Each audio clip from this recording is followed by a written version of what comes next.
My name is Crystal Chrissy Dames, and I'm here with Mr. Vincent Mitchell, a master barber here located in Pelham, Georgia. And I'm here to ask him some questions, and he's going to introduce himself.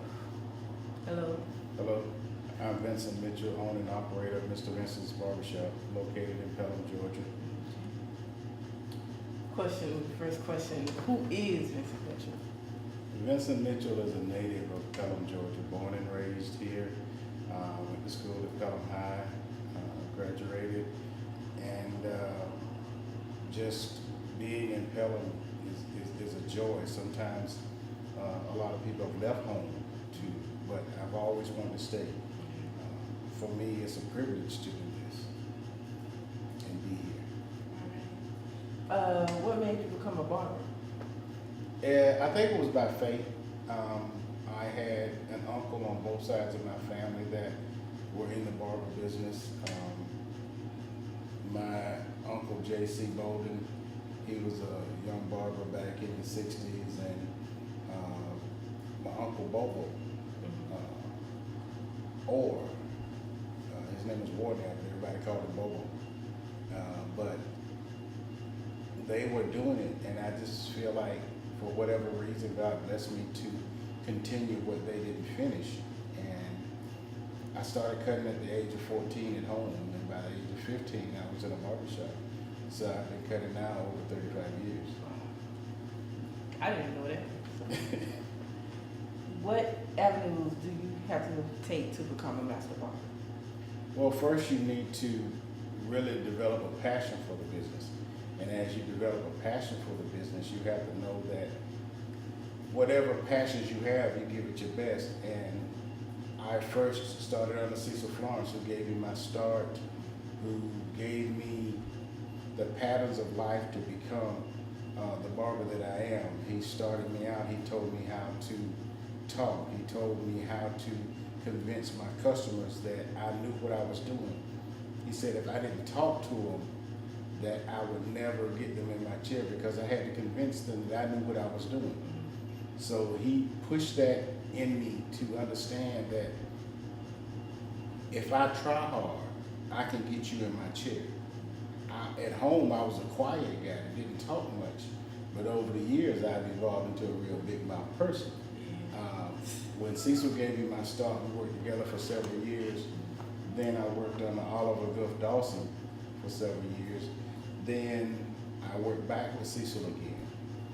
Then I went under Willie Bob Jackson.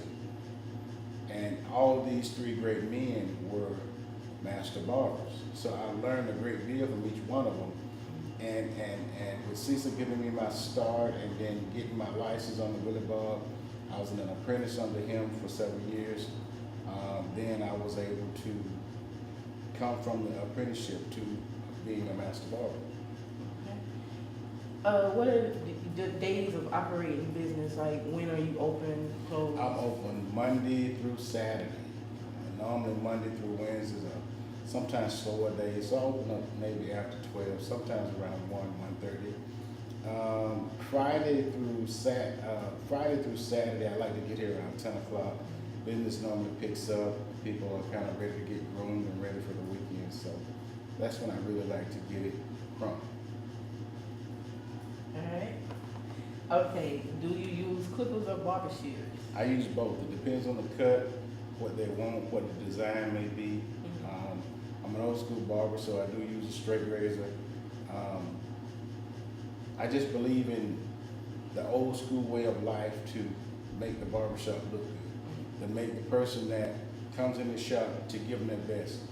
If you learn to use shears and clippers and your razor, some of today's barbers, they don't use some of the older methods that we used to use. But by me being brought up by old school barbers who did cut a lot of corners to make their haircuts look good, they just did it straight by the book, and that's pretty much how I work today. I don't like to cut a lot of corners. I like for people to get the real essence of what I've been taught. I like that. Okay, in your opinion, which is better? Since you say you use both clippers or shears? Like I just said, it really depends on what you're doing, because sometimes you can't beat a scissor cut. But but sometimes a good tapered cut with scissors with shears, and then you have a greater cut sometimes with your clippers. And they make some of the greatest designer taper clippers now.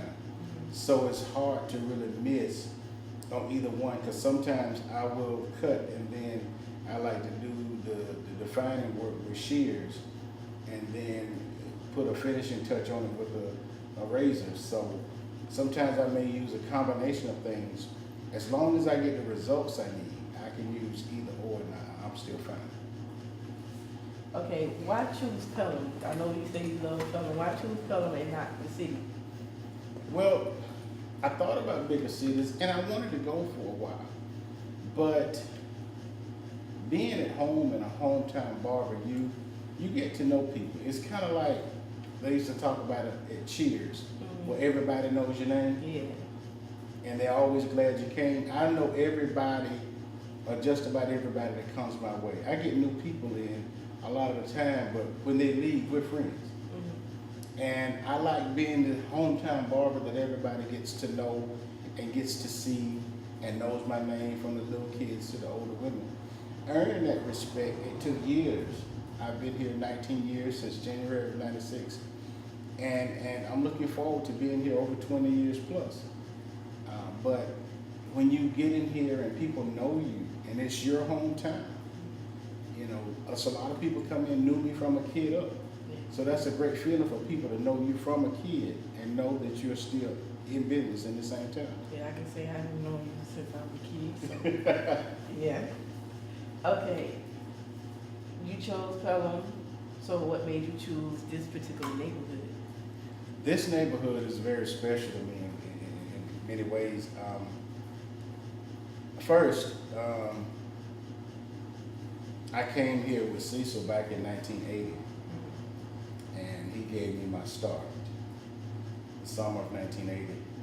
And later I learned that before this building ever existed, my grandmother had a house that sat behind here, and my mama actually played on these grounds. And after the building was built, I later learned that my wife's daddy ran a business in this same building. Then I started in this building. Yeah. So when I learned all the relevancy to this building and how it connected, it made me feel more aware that this was for me and this very spot.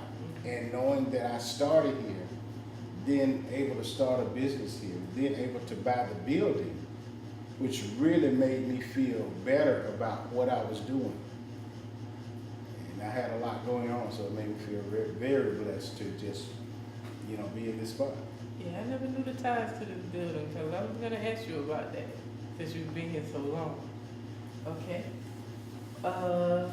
Do you feel as if you're making a difference in this community? I mean, once you look around and you see some of the rundown buildings and you see people walking back and forth, do you feel that you've made a difference in the community? I really do, in many ways.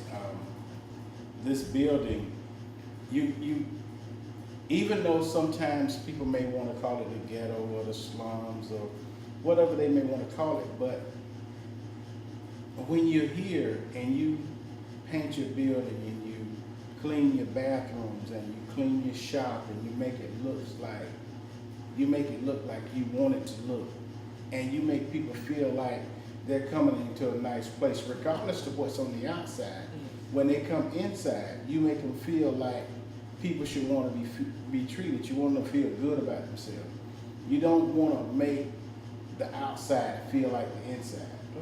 I like for people to feel like they're at home, feel like they're loved. I don't have a particular seat for anybody. I don't have a particular place for anybody. And sometimes my opinions matter to people. Yeah. Sometimes my thoughts matter to people. And sometimes they will come in to talk just to get some things off of their chest. Some things that maybe they don't want to talk to everybody about. I've been blessed to be able to give good advice to people. And I thank God that I'm able to do that for the people in my surroundings. Okay. What other aspirations besides being a barber? What other aspirations do you have? Well, this year, coming up to my 20th anniversary, I'm looking forward to remodeling. I want to do some new things to the barbershop. I want to just give the people something new to look at.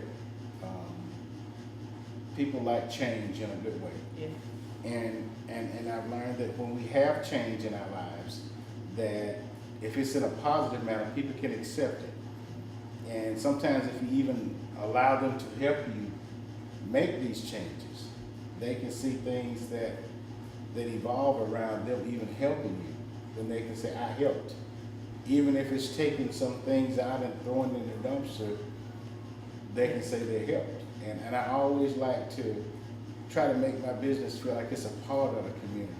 I've seen businesses where people put things in, and when people, they don't seem like they're a part of the community. It's just, this is my business, stay away.